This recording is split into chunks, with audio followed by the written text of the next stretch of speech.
ఆలోచన చేస్తే మోడీ గారు భారత్ అంటేనే మోడీ, మోడీ అంటేనే భారత్ అని చెప్పారు. ఇంకొక విషయం ఏంటంటే అబ్కా బార్ శాతం ఒక బార్ అని 400 సీట్లకు పైగా మేము ఈసారి సాధిస్తాం. కానీ కేంద్రంలో ఉండేటువంటి బీజేపీ ప్రభుత్వం మోడీ గారు ఈ యొక్క సందర్భంగా కొన్ని విషయాలు గమనించారు. ఇవాళ దేశంలో వాళ్ళు ఏ సిద్ధాంతాన్ని అయితే నమ్మి నల్లబొల్లి మాటలు చెప్పి అయోధ్య పేరుతోటి ఓట్లు జరుపుకున్నామని ఆలోచన చేసిందో అదే అయోధ్య లోపల అంటే ఉత్తరప్రదేశ్ లోపల వాళ్ళకు ఉన్నటువంటి సీట్ల సంఖ్య అంతేగాక అయోధ్య ఉన్నటువంటి ఫైదాబాద్లో కూడా ఎంపీ ఓడిపోవడం. వారణాసిలో పోటీ చేసినటువంటి మోడీ గారు గతంలో 3 లక్షల పైచీలకు ఓట్లతో గెలిస్తే 1,60,000 అంటే దీన్ని బట్టి ఏమర్థమైందంటే గత 2014 ఎన్నికలలో బీజేపీ ప్రభుత్వానికి అంటే ఎన్డీఏ ప్రభుత్వానికి సంబంధం లేకుండా అప్పుడు 282 సీట్లు వచ్చాయి. 2000 పార్లమెంట్ వచ్చేసరికి 303 సీట్లు వచ్చాయి. బీజేపీ స్వతహాగా 172 సీట్లు ఏదైతే ఉందో బాగా మెజారిటీ ఎక్కువ సీట్లు గతంలో గెలిచింది. ఇవాళ 240 మాత్రమే పడుతుంది. పార్లమెంట్ బీజేపీ పార్టీ ఆత్మపరిశీలన చేసుకోవాలి. దీనికి ఉన్న కారణం ఒకటే మోడీ గారి యొక్క నియంత్రణ.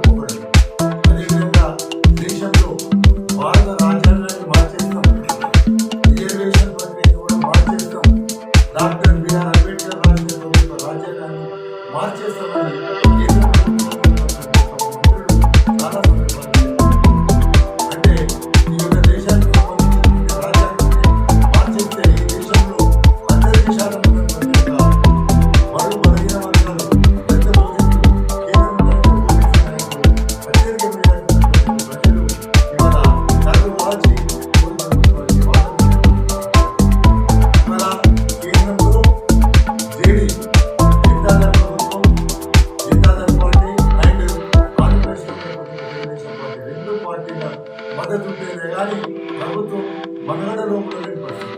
ఈ యొక్క సందర్భంగా జేడీలో ఉన్నటువంటి మన నాయకులు అంటే జనతాదళ్ నాయకులు మన బీహార్లో దేశంలో ఎక్కడా లేని విధంగా నితీష్ కుమార్ గారు గతంలో 65% ఉన్నటువంటి బీసీ రిజర్వేషన్ను 75% పెంచిండు. కులగణన చేపట్టిండు.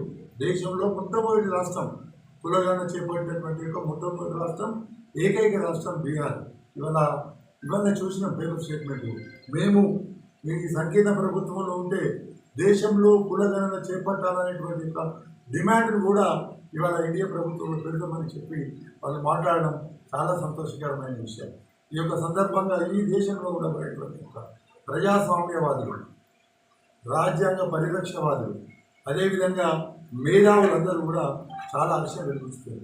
ఇవాళ మోడీ సంకీర్ణ ప్రభుత్వం రావడం అంటే అర్థం ఏంటంటే రేపు రాబోయే కాలంలో ఆ పార్టీకి, మోడీ ప్రభుత్వానికి, మోడీ పార్టీకి తిరోధకాలు ఇవ్వడము, తిరోగమనం వైపు వాళ్ళు పయనిస్తారు. ఈ దేశంలో భారత రాజ్యాంగం రక్షించబడాలంటే, ప్రజాస్వామ్యం నిలబడాలంటే ఇవాళ ఈ సంకీర్ణ ప్రభుత్వంలో ఉండి వాళ్ళు ఏం చేయలేదు. కాబట్టి ఇది సర్వత్రా బీసీ కులాలు, బీసీ సంఘ నాయకులు, దళిత బహుజనులు అందరూ కూడా దీన్ని ఆస్వాదిస్తున్నారు. ఇంకొకమైనటువంటి ఒక ముఖ్యమైన అంశం ఇవాళ నార్త్ సైడ్లో పంజాబ్, ఢిల్లీ బార్డర్ లోపల రైతులను ఇవాళ వందలాది మంది రైతులు చనిపోవడానికి బీజేపీ పార్టీ కారణమైంది. అదేవిధంగా మణిపూర్ అల్లర్లు తెలుసు. మణిపూర్లో అల్లర్లు జరిగితే కనీసం కూడా కేంద్ర ప్రభుత్వం చొరవ ఇవ్వకుండా వందలాది మంది చనిపోతే కూడా అక్కడ దళిత బహుజనులు అక్కడ ఏమీ లేనట్టు అంత శాంతియుతంగా ఉన్నట్టు చెప్పినటువంటి ఒక సందర్భం. మేము ఇవాళ హిందూ మతంతో, హిందూ మత ఛాందసత్వంతో ఓట్లు కొల్లగొట్టుకోవాలనేటువంటి ఒక ఆలోచన ఎప్పటికైనా బీజేపీ పార్టీ వీడాలే.